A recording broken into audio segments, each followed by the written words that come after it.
Chamber came about when Chris and I were inspired by all the grindcore that we were hearing, coming out of labels like Earache. And we were really into the speed, like the total speed of like early Napalm Death, like those Peel sessions.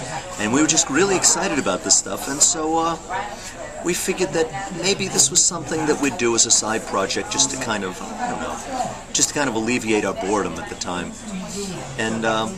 And I was really excited about the tracks. It was called Fat Hacker. So I had sent Monty Connor at Roadrunner, I was sending recordings out of this new project, hoping that we could maybe get a label involved.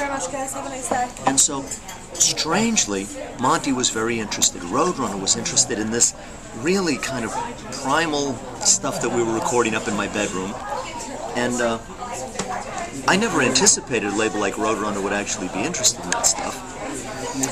And then the label was talking to us conceptually about what they think that we could do and what they kind of wanted to see from us. And so we put our heads together and we thought, like what the nature of this new band could be. If we tried to go a little bit deeper, and it wasn't just kind of done on an afterthought.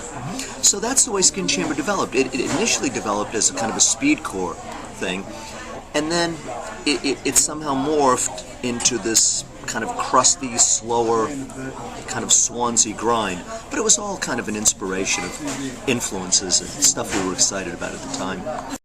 Particularly on Trial, Wound was done really fast in a city studio, so we locked that studio out for about maybe, a week and a half. But we didn't really have time to do a lot of sound sculpture. But the second record, we had a lot more money, and we locked a studio out on Long Island, which was easy for us. We had access to it day and night, so we could come in and just experiment. And so there was a lot of experimentation with that. A lot of found sound and kind of music concrete amplified, small sounds that were just massively amplified and distorted. And the typical things, chains on metal, and we had a big oil tank, I think from my mother's backyard, that was going, so we actually put it in a truck and brought that into the studio.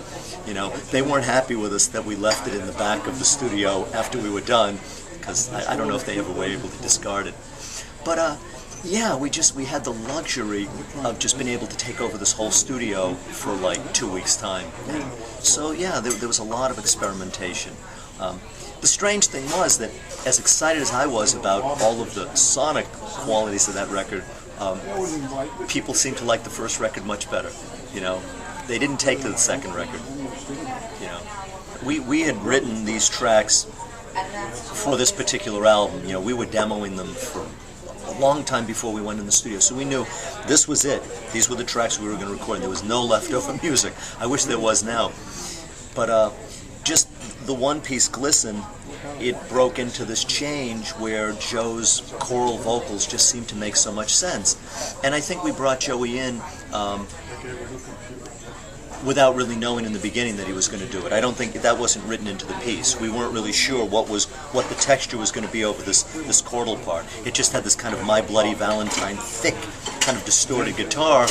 And so the guy who was producing it, this guy, Brian, I forget his last name, he might have even suggested some kind of choral development there. So, Joe was the ideal candidate.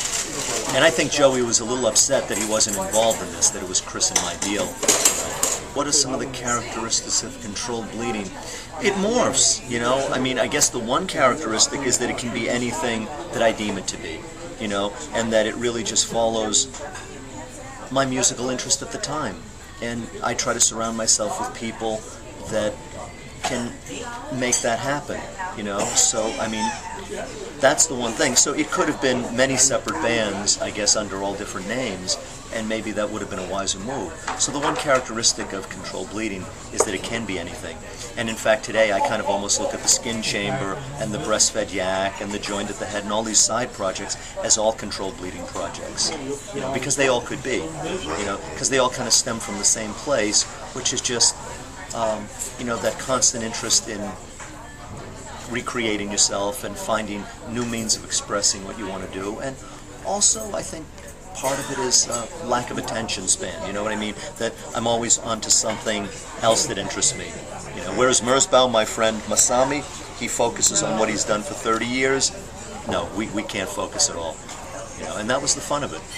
Also the problem of it too. Beyond that, I mean, you know, and I also think another characteristic, though, not to cut you off, is that, you know, anything goes. Like any kind of musical experimentation would be possible in controlled bleeding. Whereas we did Skin Chamber separately, or joined the head separately to try and maybe refine a certain aesthetic and separate it from our main body work, but then it's always related back because it's always kind of absorbed under the main umbrella for some reason.